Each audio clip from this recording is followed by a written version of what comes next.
Hi everyone, I hope you all are doing well and staying safe. कल का हमारा chapter था combustion and flame. हमने पढ़ा था कि कंबशन क्या होता है। आज हम पढ़ेंगे टाइप्स ऑफ कंबशन के बारे में। टाइप्स ऑफ कंबशन जो है वो हमारे 3 टाइप्स के होते हैं। कौन कौन से? Rapid combustion, spontaneous combustion and explosion. सबसे पहले हम बात करते हैं रैपिड कंबशन की। तो रैपिड वर्ड से हमें पता चल रहा है रैपिड मतलब बहुत फास्टली, बहुत जल्दी से।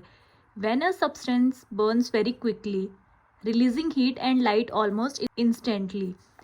जब भी कोई सब्सटेंस बहुत जल्दी से बर्न हो जाता है और हीट और लाइट जो है इंस्टेंट जल जाती है, इंस्टेंट रिलीज कर देता है हीट एंड लाइट, वही हमारा क्या होता है? Rapid combustion. एग्जाम्पल की बात करें, एलपीजी लिक्विड पेट्रोलियम गैस, ये एक टाइप की क्या है? Gas. LPG Burns rapidly and produces heat and light. जो एलपीजी है वो बहुत जल्दी से जल जाता है और क्या होता है? हीट एंड लाइट बहुत जल्दी से प्रोड्यूस करता है। The type of combustion in which a material suddenly Burns into flames without the application of any apparent cause. वो कंबशन जिसमें जो मटेरियल है वो फ्लेम में जलता है जल्दी से, और फिर क्या होता है उसमें वहाँ पे किसी भी अपेरेंट कॉज, किसी भी रीज़न की उसे ज़रूरत नहीं होती है।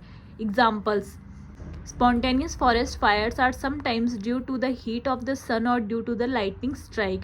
जो spontaneous forest fire है, फॉरेस्ट में जो जंगल में जो आग लगती है वो क्या होता है? कई बार किसकी वजह से होती है? सन की हीट जब बहुत ज़्यादा होती है उसकी वजह से हो सकती है, या फिर लाइटनिंग स्ट्राइक्स की वजह से, जो बिजली चमकती है उनकी वजह से भी फॉरेस्ट फायर लग सकती है। तो वो किसका एग्जाम्पल है? स्पॉन्टेनियस कंबशन का।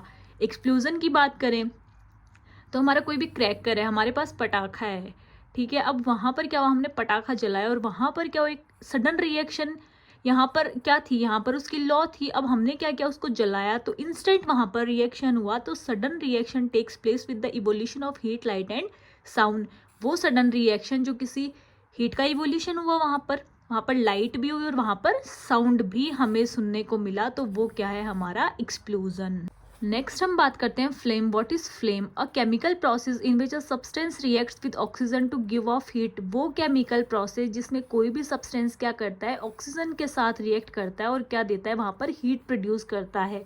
एग्जाम्पल की बात करें तो kerosene oil and molten wax rise through the wick. जो केरोसिन ऑयल और मोल्टन वैक्स हैं वो किसके थ्रू? किसी विक के थ्रू राइज कर रहे हैं जो वहाँ पर बत्ती है। Vaporization of wax during burning, और वहाँ पर क्या हुआ? वेपराइजेशन हुआ और उससे वेपराइजेशन से क्या हुआ? वहाँ पर फ्लेम बनी। तो केरोसिन ऑयल और मोल्टन वैक्स किसके एग्जाम्पल हो गए? फ्लेम के। Charcoal does not vaporise, does not produce flame. अब जो चारकोल होता है वहाँ पर वेपराइजेशन ही नहीं होता, और वेपराइजेशन ही वहाँ पर जब नहीं हो रहा है तो इसका मतलब क्या है? वो फ्लेम प्रोड्यूस नहीं करेगा।